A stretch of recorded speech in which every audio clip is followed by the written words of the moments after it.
Hello guys, 9 secrets of Ashoka. దీని గురించి video చేస్తాను అని చెప్పా. ఎందుకంటే ఈ టాపిక్ ఇప్పుడు ఎందుకు వచ్చిందంటే మిరాయి మూవీ. సో దాని యొక్క టీజర్ అయితే ఇవాళ వచ్చింది. సో దాని గురించే ఉంటుంది అన్నమాట. సో ఫస్ట్ అయితే అశోకుని ఈ 9 సీక్రెట్స్ ఎక్కడ మొదలయ్యాయి దీని గురించి అయితే మాట్లాడుకుందాం. ఫస్ట్ మహాభారతం మన అందరికీ తెలిసిందే. పెద్ద ప్రపంచంలో అట్లాంటి యుద్ధం అయితే ఎప్పుడు జరగలేదు. సో అప్పుడు జరిగిందనమాట. ద్వాపర యుగంలో అయితే జరిగిందనమాట. సో మహాభారతానికి సంబంధించి చాలా మంది అయితే చనిపోవడం జరిగింది. మహాభారతం యుద్ధం జరిగిన తర్వాత బతికున్నది అయితే 7 ఏమో ఉంటారు. సో ఇమోటల్స్ పక్క పెట్టండి. అశ్వత్థామ బతికే ఉంటాడు. సో ఆయన కూడా ఇమ్మోటల్, బట్ మహాభారతానికి ఆ యుద్ధానికి చెందినవాడు. ఆయన కృపాచార్యుడు కూడా బతికే ఉంటాడు. సో వీళ్ళు బతికుంటారు అనమాట. సో ఇది పక్కకు పెడితే ఆ యుద్ధంలో వాడిన అస్త్రాలు ఏవైతే ఉన్నాయో, బ్రహ్మాస్త్ర, భార్గవాస్త్ర, సో అంజలికాస్త్ర, సో ఇంకా చాలా అస్త్రాలు అయితే ఉంటాయి అన్నమాట. పాశుపతాస్త్రం ఇంకా యూజ్ చేయలేదు, బట్ యూజ్ చేస్తే అది ఎప్పుడో ఈ విధ్వంసాన్ని సృష్టించేది. సో ఆ అస్త్రాస్ ఇప్పటి నుంచి త్రేతాయుగం, అన్ని యుగాల నుంచి విష్ణు ఏ అవతారంలో అయితే వస్తాడో సో ఆ యుగాన అస్త్రాస్ అయితే ఉంటాయి అన్నమాట. సో అస్త్రాలని పట్టుకుంటే పవర్ చేయబట్టి వాళ్ళైతే చాలా మంది అయితే చచ్చిపోయారు అనమాట అస్త్రాలు చేయబట్టి. సో శ్రీకృష్ణుడు ఏం చేశారు, వచ్చేది కలియుగం. సో మనుషులకి ఇవేవి తెలియదు కాబట్టి వాటిని అయితే లాక్ చేస్తా అని చెప్పేసి లాక్ చేశాడు. కల్కి అవతారం ఎప్పుడైతే వస్తుందో సో దాని తర్వాతనైతే అస్త్రాస్ అయితే అన్లాక్ చేస్తాడు కల్కి వచ్చేసి. సో ఇది దానికి సంబంధించి. ఆ మహాభారతం తర్వాత కొంతమంది ఉంటారు కదా నేర్చుకున్నవారు, అస్త్రాస్ అయితే కొంతమంది నేర్పిస్తారు. సో అందులో నేర్చుకున్న వ్యక్తి ఎవరైనా ఉన్నారా అంటే తర్వాత జనరేషన్ లో చాణక్య. సో తన గురించి మనం ప్రత్యేకంగా చాలా మందికి తెలియకపోవచ్చు, బట్ అయితే తనకైతే అస్త్రాస్ వస్తాయి, అన్ని వస్తాయి, అన్ని టెక్నిక్, అన్ని విద్యలు కలవాడు. సో తను కూడా ఒక గురువు కైండ్ ఆఫ్ అన్నమాట. సో తర్వాత చంద్రగుప్త అనే ఒక రాజు ఉంటాడు. సో తనకు నేర్పిస్తాడు అనమాట, కొంతవరకు నేర్పిస్తాడు. సో అవైతే కొద్దిగా దాన్ని ఏమంటారు, కొన్ని బుక్స్ లో అయితే స్టోర్ అయి ఉంటాయి అన్నమాట వాటి అస్త్రాస్ కి సంబంధించి. ఆ అస్త్రాస్ చేయబట్టి ఒక చిన్న కుర్రాడు 5 లక్షల సైన్యాన్ని తన చిన్న రాజ్యంతో ఓడిస్తారనమాట. సో అది అయితే ఇంపాసిబుల్. ఆ అశ్వాలు 5 లక్షల అశ్వాలు, 5 లక్షల సైన్యం, 5 లక్షల ఏనుగులు, సో వీటన్నిటిని చంపేసి తనైతే యుద్ధం గెలుస్తాడు. సో దానికి రీజన్ ఏంటంటే అస్త్రాలు చేయబట్టు అనమాట. సో అదే అస్త్రాలు తన మనవడు ఎవరో కాదు, అశోకుడు. సో అశోకుడు ఏం చేస్తాడంటే కళింగ యుద్ధం జరుగుతుంది కదా, సో ఆ కళింగ యుద్ధంలో ఈ అస్త్రాలను అయితే యూజ్ చేస్తాడు. కొంత మట్టుకే ఆ టెక్నాలజీని యూజ్ చేస్తాడు. సో ఆ టెక్నాలజీ తోటి వాళ్ళందరూ చచ్చిపోతారు. 1,00,000 మంది దాకా చచ్చిపోతారు, 1,50,000 మంది దాకా గాయపడతారు అనమాట ఆ యుద్ధంలో. సో తనైతే భయపడతాడు, ఇంత ఘోరంగా ఉన్నది ఏంది ఈ టెక్నాలజీ అని చెప్పేసి తను భయపడతాడు. ఇదే చెడు వాళ్ళకు దక్కితే మాత్రం వేరే ఉంటుంది, దక్కితే మాత్రం అది ఆ విధ్వంసం అవుతుంది అని చెప్పేసి తను ఏం చేస్తాడంటే ఆ నాలెడ్జ్ని 9 members గా డివైడ్ చేసి 9 books గా, ఆ 9 books కి ఒక్కొక్కరిని కాపరిగా పెడతారు అనమాట. అశోక్ని 9 సీక్రెట్స్ మెన్ అనమాట. సో ఈ 9 మంది ఏం చేస్తారంటే ఒక్కొక్క బుక్కి ఒక్కొక్కరు ఉంటారు అనమాట. సో వాళ్ళు జీవితాంతం ఉంటూనే ఉంటారు, వాళ్ళు చచ్చిపోయేదాకా ఉంటూనే ఉంటారు. సో ఒకవేళ వాళ్ళకి ఏమైనా ఇన్ కేస్ అవుతుంది అనక, ఇప్పుడు నాకు ఒక సబ్జెక్ట్ ఉంది, నాకు ఏమైనా అవుతుందో, ఏదో అవుతుంది, సంథింగ్ ఏదో అవుతుంది. సో తను ఏం చేస్తానంటే నాలాగే ఇంకొకరిని తయారు చేస్తాడు.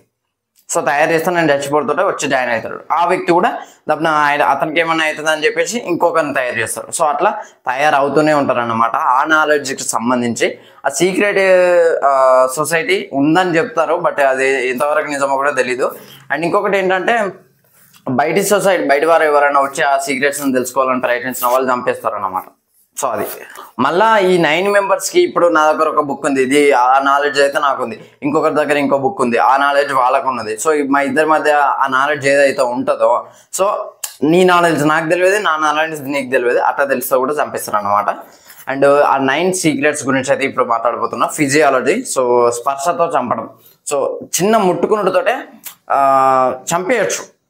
సో ఒక మనిషిని టచ్ తోటి చంపేసే టెక్నిక్స్ అయితే ఆ బుక్ లో ఉంటాయి అన్నమాట.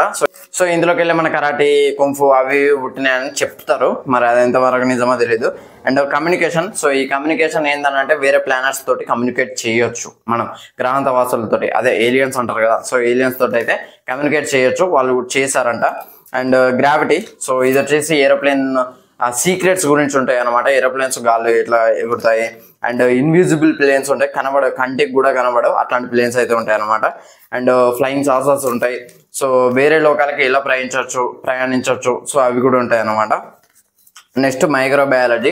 సో ఇది బయో అటాక్ గురించి ఉంటది అనమాట. దీని గురించే అశోకుడు కూడా చాలా భయపడతాడు. So the most dangerous weapons గురించి కూడా ఉంటది అనమాట. ఎలాంటి రోగాన్నైనా నయం చేయగలిగే అది కూడా ఉంటది.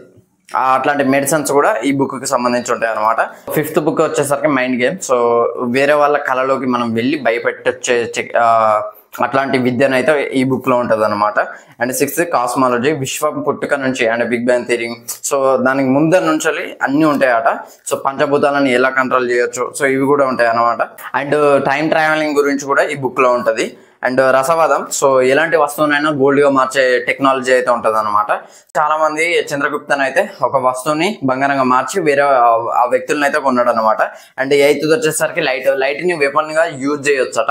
సో ఈ బుక్ లో ఉన్నదైతే అదన్నమాట. లైట్ ని టెక్నాలజీగా ఒక వెపన్ గా మార్చి దాన్ని ఏదైనా చేయొచ్చట. అండ్ 9th సోషాలజీ, విధ్వంసాలను ముందే కనిపెట్టచ్చు. లైక్ మనకి సునామీ, భూకంపం, సో ఇట్లాంటివి ముందే కనిపెట్టవచ్చట. అండ్ మన ఫ్యూచర్ జనరేషన్ ని కూడా వీటి నుంచి రక్షించవచ్చు అని కూడా ఉన్నది. సో ఇవి 9 సీక్రెట్స్ గురించి అశోక. మహాభారతం తర్వాత సో కొన్ని వెపన్స్ అయితే మిగిలిపోతాయి. అంటే మహాభారతంలో యుద్ధం చేసినాయి కావచ్చు అని నేను అనుకుంటున్నా. లైక్ బ్లాక్ స్వాడ్ ఉన్నది కదా, ఆ స్వాడ్ కూడా మహాభారతం యుద్ధం నుంచి వచ్చింది. అండ్ మిరాయ్ అనే వెపన్ కూడా అక్కడ నుంచి వచ్చింది. సో మిరాయ్ అనేది ఒక మంచి వ్యక్తి చేతిలో వచ్చింది.